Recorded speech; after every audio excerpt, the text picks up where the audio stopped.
Zego, Zewakwego. Hope everybody's doing well, or as well as can be under the circumstances. This capsule I want to address, I wasn't intending to, at least not in the way some thought I would. And I think the latest chatter on Facebook, I was advised that certain people were criticizing my absence in some gathering regarding the 215 children that were found in Kamloops. First of all, it's a sad event. It's something that throughout my years was the hardest part of my duties, was to attend a lot of these meetings where the AFN chiefs would gather and talk about residential schools, missing and murdered women, First Nation poverty. I've heard some very heartbreaking stories throughout my years. And one, the saddest of all, I think, has to be the residential schools. I remember sitting there at the AFN as Judge Sinclair presented his final report after Stephen Harper had cut the funding when Mr. Sinclair, or Judge Sinclair, was asking for funding to do further research on the mass graves of residential schools. And the Harper government put a cut to that. So he presented his report as is. During that report, a man came up. There were several survivors, but there was this one man who told his story about what was done to him at the age of 8 in the residential schools.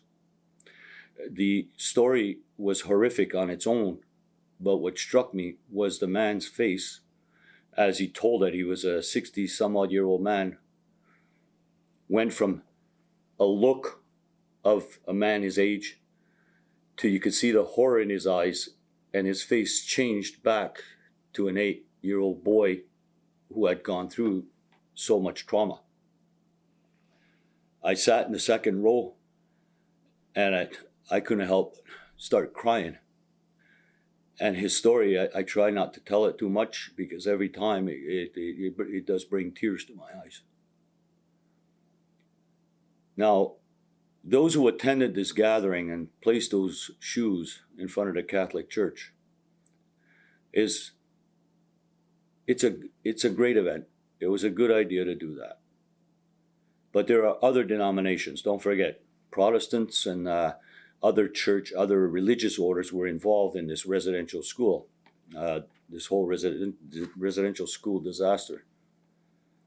So I think when I see the criticism that people are using that event, or my absence to that event that I didn't know was going on, I think takes away from the real healing that has to happen. And to use that as a political tool on me at this time, I think is wrong. Your thought should be with the families. It should be to hold the governments accountable who knew about this horror that was going on, and who still probably know more information than what they're telling us. This community has to send its condolences, yes, to the Kamloops people, but all our people, even our own, who went through this horrible time in the history of this country.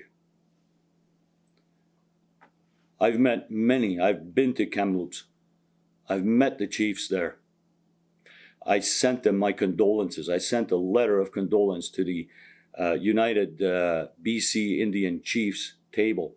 I sent it to the regional, to Chief Tiji, the day after I found out. We sent our condolences, and on behalf of our entire community. I would ask everybody to stop focusing on our internal politics and focus really on those children that are buried there and others all over the country. These sites have to be treated as a crime scene. If we can find out how these children died, how many of them there are, repatriate their remains back to where they should have stayed. That's what we should be aiming at. Not each other. This self-righteous attitude of, I was there, you were not, serves nobody. Least of all, those children and their families. In addition to what I was talking about, there's one thing we neglect to think of. You think of Judge Sinclair, who was at the head of the Truth and Reconciliation Commission, his staff, who had to compile the evidence, talk to survivors, listen to those stories. It was a horrible time for Judge Sinclair, I'm sure. And I think Judge Sinclair and all those who worked on the Truth and Reconciliation deserve our thoughts, because the horrors they heard, can you imagine the scars that these people now carry? I heard one story and it just about crushed me. Judge Sinclair had to listen to them all. He had to dig through all the historical records, listen to these survivors, and he had to write a detailed report about it. So in all this, I'm hoping we turn our attentions and thank Judge Sinclair for all his efforts, his staff, everyone that's dedicated to this truth and reconciliation. So our thoughts and our thanks go out to them as well.